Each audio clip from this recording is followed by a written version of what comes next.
Hello, আসসালামু আলাইকুম। Welcome back to my page. আজকে আমি আপনাদের জন্য একটা নতুন রেসিপির ভ্লগ নিয়ে এসেছি।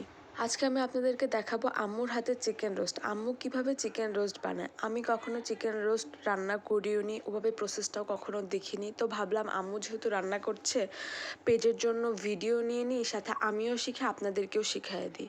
তো চলেন কিভাবে আম্মু চিকেন রোস্ট রান্না করে ওইটাই দেখাবো। তো আম্মু কোনো প্যাকেট মশলা ইউজ করে না।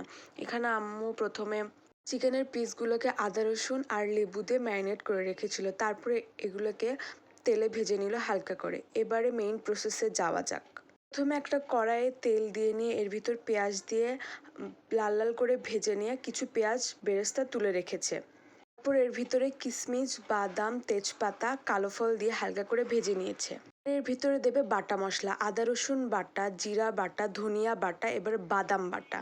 বাদাম বাটার ভিতরে রয়েছে চীনা বাদাম, কাজু, কিশমিশ, পোস্ত, জয়ত্রী, জয়ফল আর কাঠবাদাম।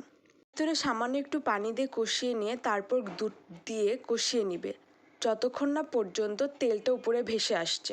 এবারে ভেজে রাখা চিকেনগুলোকে এর ভিতর দিয়ে দিবে। তারপর পানি না দিয়ে দুধ দিয়েই আম্মু এটাকে সিদ্ধ করে নিবে।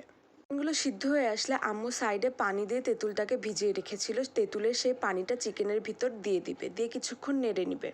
এবারে এর ভিতরে দিবে সামান্য চিনি। আবারও সুন্দর করে কষিয়ে নিয়ে এর ভিতরে দিয়ে দিবে টক দই। টক দই দেওয়ার পর আরও কিছুক্ষণ নেড়ে নিয়ে এর ভিতরে দিয়ে দিবে কাঁচামরিচ আর গুঁড়ো দুধ। এগুলো দিয়ে আরেকটু যখন কষিয়ে আসবে মাংসটা, এবারে শেষে নামানোর আগে দিবে ঘি। এই ঘিটা আম্মু বাসায় নিজে হাতে বানিয়েছে। আর তারপরে দিল বেরেস্তা। রেডি হয়ে গেল আমাদের চিকেন রোস্ট। আপনারা অবশ্যই এটা বাসায় বানিয়ে দেখবেন কেমন লাগে। কোনো প্যাকেট মশলা নেই এটাতে, সব কিছু ঘরোয়া মশলাই। ধন্যবাদ সবাইকে।